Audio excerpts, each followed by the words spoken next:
De son côté, le président de la délégation syndicale nationale de la SNEL SA, Samuel Kayaki Nzonzi, a, d'entrée du jeu, salué la volonté manifeste de son Excellence Félix Antoine Tshisekedi Tshilombo, chef de l'État, pour l'adoption et la revue à la hausse du SMIC avant d'appeler la direction générale des SNEL SA à l'examen minutieux et la mise en application des 33 recommandations reformulées par la délégation syndicale à l'employeur en janvier dernier lors de la cérémonie d'échange des vœux.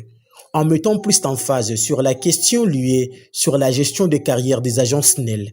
Notons par ailleurs l'infatigable défenseur des agents SNEL, Samuel Kayaki Nzonzi, a insisté sur les 6 points devront conduire les travaux de la réunion annuelle mixte. Les travaux de la réunion annuelle mixte SNEL. Ces vœux encadrent des projections, d'analyse et diagnostic des problèmes liés sur la santé organisationnelle de la SNEL SA, afin de développer une politique visant à développer la bonne gouvernance au sein de cette entreprise du portefeuille.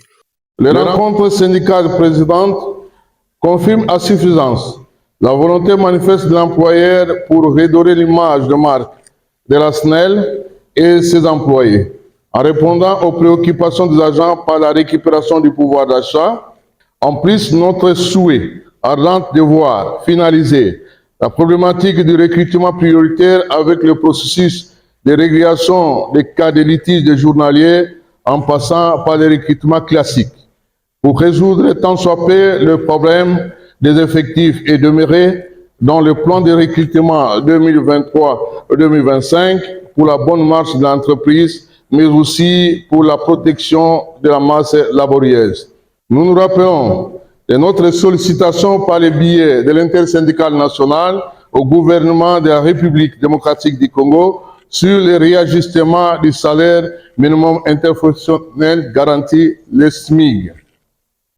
Droit au cœur de pouvoir remercier au nom de la masse laborieuse de la SNEL SA et en mien propre, son Excellence M. Félix Antoine Tshisekedi Tshilombo, président de la République, chef de l'État, sur l'acte posé par le biais du gouvernement dirigé par l'Excellence Mme Judith Soumina Toulouka, Première ministre et chef du gouvernement, en acceptant les propositions du banc syndical ramenant le SMIC en République démocratique du Congo de 7 075 francs à 14 500, applicable au 1er mai, puis à 21 500 à partir du 1er janvier 2026.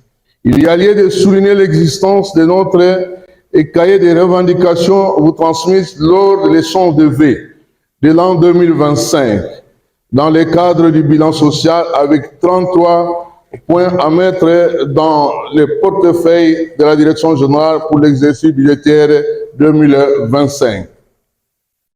Avant de clore notre allocution, nous souhaiterons rappeler aux intervenants que lors de la marche générale de l'entreprise, de pingler et de voir dans quelle mesure à répondre aux préoccupations posées. Ils vous promettent de faire mieux et d'accompagner toujours la direction générale dans sa mission noble afin de mériter une fois de plus la confiance qu'elle place aux travailleurs. Et que le Tout-Puissant protège la SNEL, ses dirigeants et les travailleurs. Que vive la RDC, nous vous remercions.